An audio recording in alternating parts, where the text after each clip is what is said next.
Okay, so we're Team Trash Can, otherwise known as Pain Free here.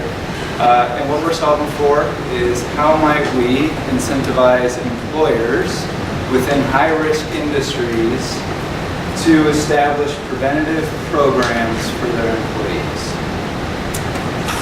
And so after the talks from yesterday, today, conducting some interviews, interviewing existing research and programming, we kind of landed on these 6 design principles that we hope our solution addresses and satisfies.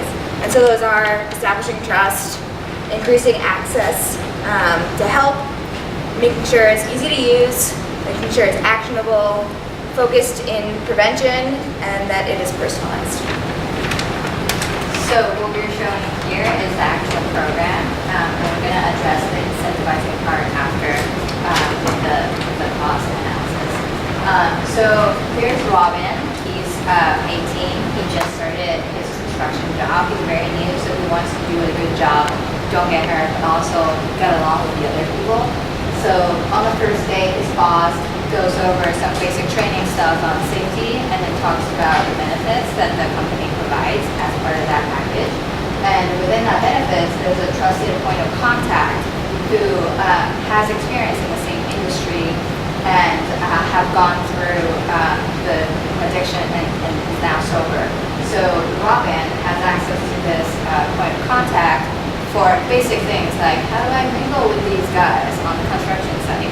Like basic things that he can establish trust with, ask for advice, things that he might not want to ask his direct supervisor for, so that he has an initial trust, so that later on when he has an actual problem, he's going to reach out. And then on the back end, a risk profile is built for Robin based on his demographics, history of substance abuse, medical history, etc. And that information will come up later. And so a trigger point happens, Robin falls off of the ladder, the point of contact is metaphorically catching him, and is notified when this incident happens. So when Robin sees what the insurance provides and the treatment options, these treatment options are generated based on his risk profile, based on his plan information, and based on the past prescriptions and how many people get addicted to the use of opioids and that kind of stuff. All these information goes into the brain, and then the best treatment options are listed, and then Robin can choose based on information provided to him. And if he's still confused for some reason, he can always reach out to his point of contact and ask about his opinion and his experience, and then make a decision on which type of treatment he wants to go after. So if he wants to go through physical therapy or some other things that does not involve opioid, the point of contact would always check in with him every 4 days. And then if he does decide to go on a prescription, an opioid prescription, there's a limit that he only gets 4 days supply, because we heard earlier from Bobby that if you are on opioids for 5 days, then there's a very high chance you're going to get addicted. So we want to stop it right there, and then have the point of contact check in with him to see how's it going. If he's like completely fine and great, he's happy now. If not, he can either go through physical therapy or ask the doctor to provide more treatment. But all of this is going to be monitored by the point of contact, and he's always checking in to see if there's any warning signs, like if Robin is trying to get multiple physicians to prescribe him with the opioid, or is he trying to extend the duration of his therapy so he can get more opioids, or is he combining his prescription with other prescription drugs, or is he drinking at the same time?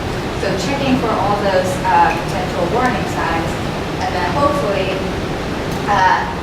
Robin would reach recovery, and we're talking about recovery here as in recovery from injury, not recovery from addiction.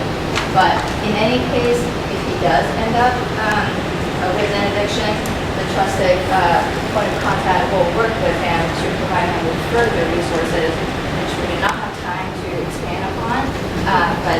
the other groups seems to have already touched on.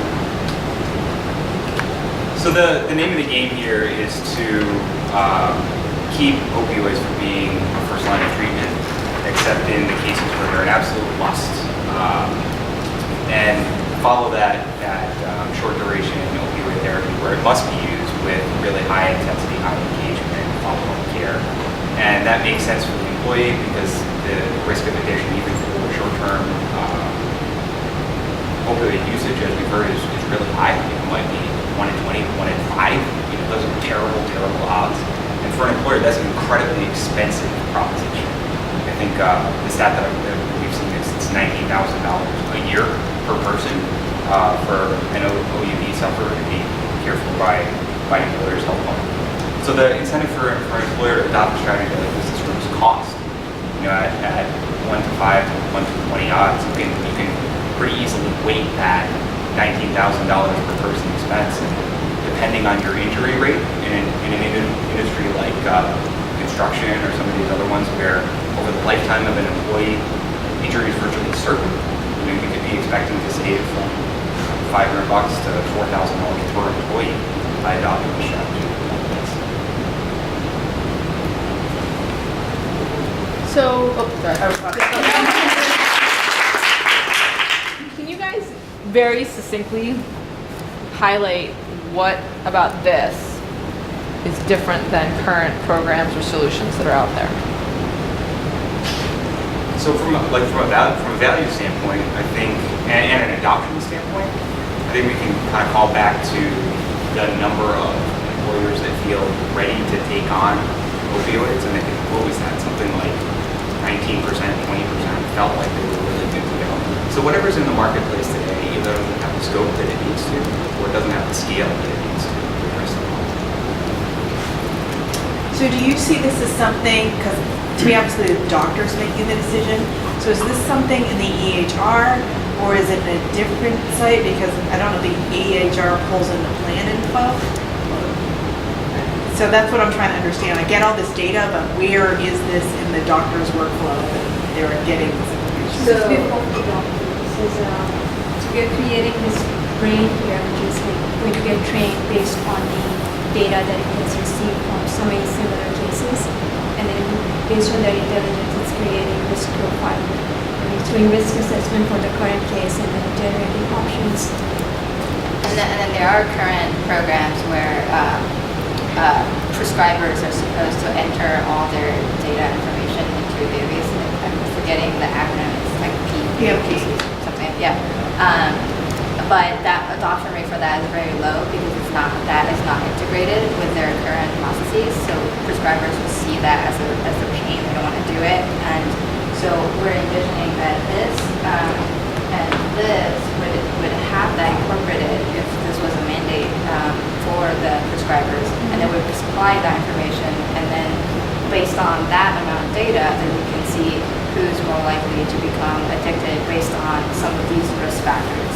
So we're trying to pull all those resources together and create this smart brain thing that can supply.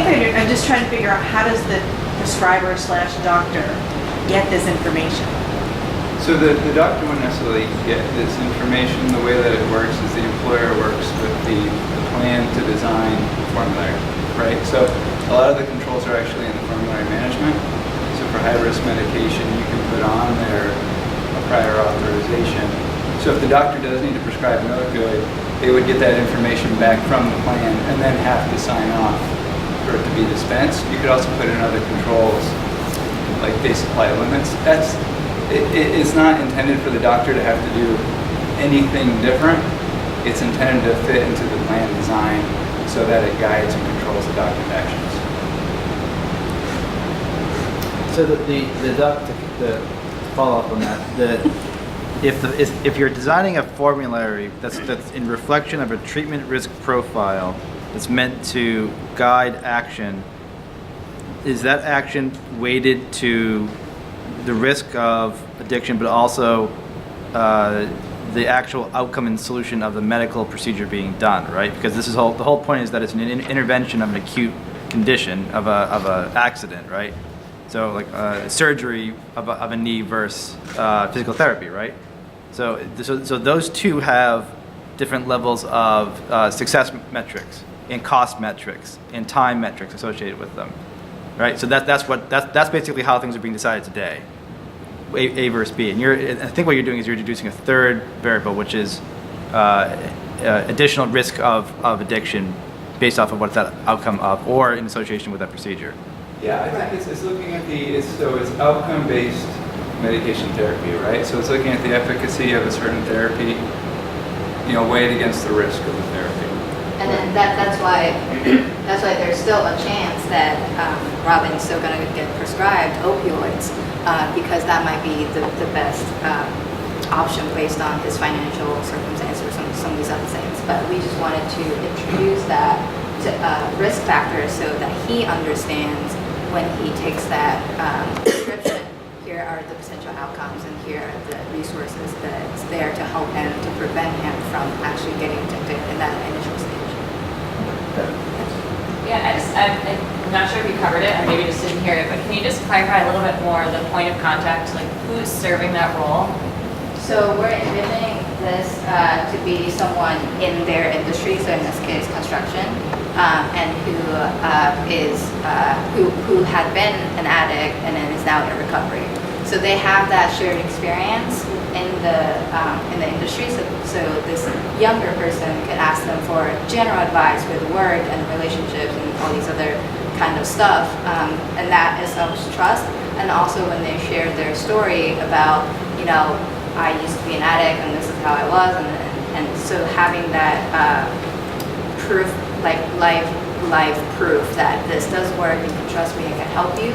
Having that throughout the whole process as they're getting on to their potentially first job, and then as there's some type of trigger that they might get injured, and as they're going through picking out like complicated treatment options, and then as they're trying to go through the actual treatment processes, to have that constant check-in so that this young person, Robin, is not going to be addicted.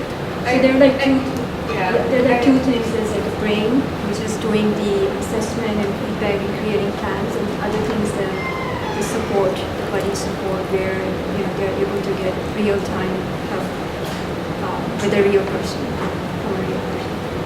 Yeah, and I think for the trusted POC, the point of contact, we also briefly talk about that this person could be someone who works on the same work site, or it could be probably someone who's been through the same situation but not currently working on the same work site, or could go through some kind of like certification program to learn, like to have some kind of training to support this kind of I guess situation. Yeah, like we talked about, like this person could be somebody from the union. It could be from the union, it could be someone from Sean's organization that he's running, so partnering with some other third-party organization who has that experience with people with the specific industry experience and the opioid experience. Okay. Thanks, guys. Oh, sorry. Did Ryan have a question yet? You go first. I don't know if you covered this, but does everybody who start a job get like a trusted point of contact? Or is it like based on their history? And it sounds like all the points of contact might be somebody who's sober. So I'm not sure, I'm trying to figure out, like, do you get a point of contact who is someone who's sober because you might have a history that leads you to addiction, or do you just always get that person? We're thinking that you always get one. Because regardless of whether you actually get addicted or not, it is still helpful to have someone guide you through that, work experience. We don't want people to just turn to this app just when they're at the point of getting addicted or they get injury, but it's always there. So they're constantly getting educated. There's awareness there, that they shouldn't get into this habit. So I'll ask a question about the process. At what point do you, it's like John, it's a two-part question. I just did that once. At what point Twice. in the process do you see the greatest risk to failure, or the greatest risk to the success for the person who's had the injury? And that's the first part. So where's that moment of truth? And then secondly, tied back, you guys had 6 design principles. At that particular moment of truth, which design principles would you use to address that? Or do you see as being most useful for you today? I guess my question is, do you remember your design principles? That's what the risk assessment is for, to create personalized plans. I think that's what you're asking for. The risk assessment is to create personalized plans. So that's where. So like, I think two of the biggest point is when they're choosing what treatment they're gonna get, because a lot of times doctor will just tell them to do this, and like, okay, they don't really understand what they're getting and what are the consequences of that decision. So there's that, and then if they do get prescribed opioids, they might not know that they couldn't do all these other risky things with it. So having someone else to walk them through this process, and then having someone to constantly check in on them, it like are two of our biggest things, and that would fall under easy to understand and actionable. We're trying to make this really complicated treatment information understandable, so they know what they're signing up for, what are the outcomes, and what are the risks. And then here, they have someone that's constantly checking. Yeah, the only thing I would add to that, so procedure, that's probably the biggest failure point, right? Because it's completely optional. You don't have to do it, right? But assuming you don't do it, that control's in place, right? So worst case scenario, you go down that path, you're gonna get stopped anyway with the 4-day supply and then the check-in program, and so we're gonna have to drive adoption of that. But as a risk mitigation factor, we have that. That's number 5, the proactive component.